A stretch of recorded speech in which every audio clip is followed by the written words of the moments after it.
Howdy, folks. Welcome back. Here we are at November 28th, 2022. We got our loop playing here. We had a little CME come off the bottom right here, and all kinds of little activity going on all the way around. But this CME and then something captured over here, too. We'll go through that frame by frame in just a minute here. Yeah, just find the beginning of this here.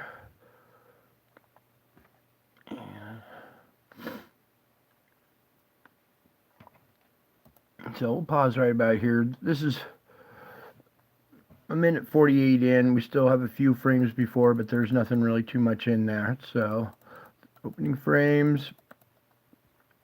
Let me scoot this down here. Okay. Start going forward 3. You can see we had a small CME over there. Here's this one coming out right here. And as it continues on out, it's hard to tell what's going on there until a second CME comes out and washes over this object at the end down here. So watch right around here. You see this white round plasma draping around this darker object that's right here. So I'm going to back it up a few times. Go forward a little bit. Okay.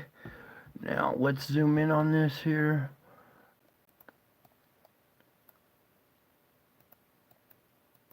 Okay, move this out of the way, scoot this up a little bit. All right, so we're going to back up a little bit. Now watch, there's nothing going on out here. There's no CME, there's just, we'll even back up even more. So there's this CME that comes out first. Boom. All right, we got that one starting. And as it moves on out, our object is hidden in here. You can't see it yet, but it's still hidden in there. Then, as it's progressing out, it's right around in here, we'll see this second little wave come off this second little CME right here. See the instrument reacting to it. But wait until it gets to right about here, and you'll see it go around this darker object that's right here. Okay, this is a clear example of what I'm talking about. This plasma drapes around these objects. These objects are invisible for most part, and you can't see them until plasma interacts with them and starts draping around it. There's probably a small core object with some kind of magnetic field around it, and it's causing this little bow shock way out here. See the instrument, there's no CME on the way out, but watch. The instrument starts reacting to it as it interacts with this object out here. Okay, perfectly captured right about in there.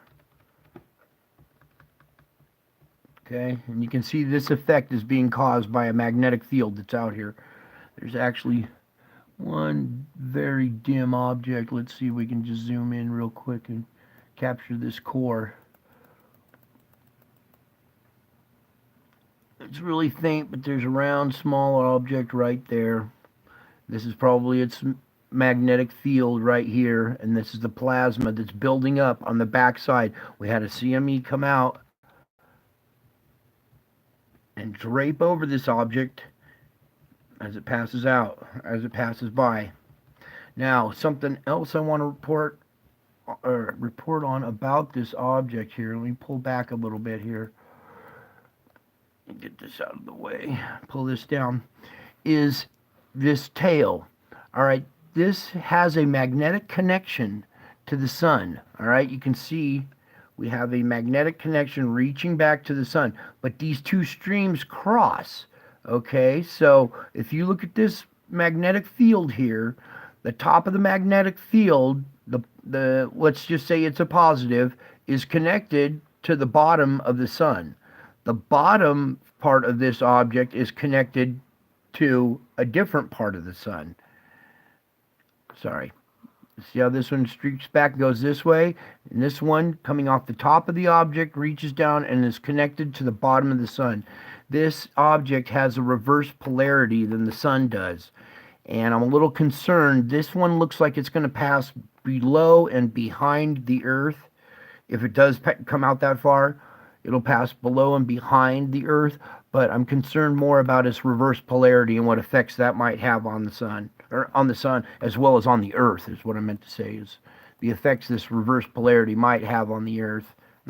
Not saying for sure that it could, but I noticed last time when we had one of these reverse polarity ones that we had a quite a series of earthquakes and volcanoes and stuff go off. So I'm just a little concerned that this one might cause a little bit more of that activity.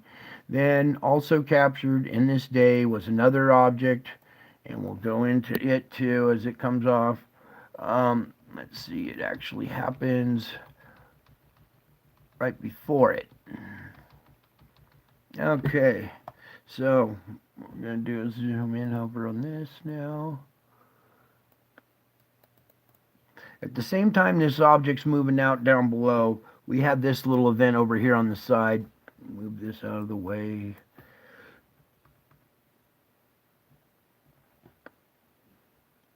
You know what?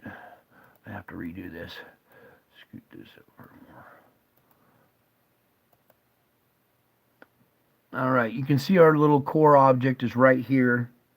It's got this little magnetic field around it. You can see the back end of it right here as plasma is coming out and going, building up on the back side of this. Here's our little object. Back up. Okay, as it emerges, you can see it has plasma built up on the back side of it.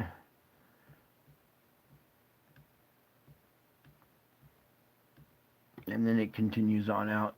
You know what, we didn't get the effect I wanted here. Pull this over, please.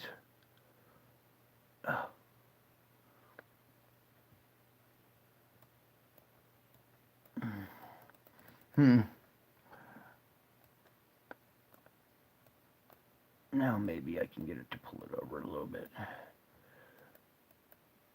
There we go, just a tad bit. Now we can make out, here's our round object here. You can see it's got its magnetic field. We'll back up a little bit there. You can see it going in and out a little bit. Okay, so there are two objects in this day. That small one captured on the right, and then this one down below here captured as the plasma caught up to it and starts streaming past it faster than it's going out. Let's put this back into motion here and just watch this one for a minute. You see at the very end how this secondary CME comes out right here and splashes over this object. It's a perfect example of these hidden objects being exposed by the plasma interacting with them. That's about the only way you can see them, is when there's plasma interacting with them. Alright, well, that's it for tonight. I just wanted to bring that to you folks. I love you all. I miss you all. God bless you all. And until my next video, bye.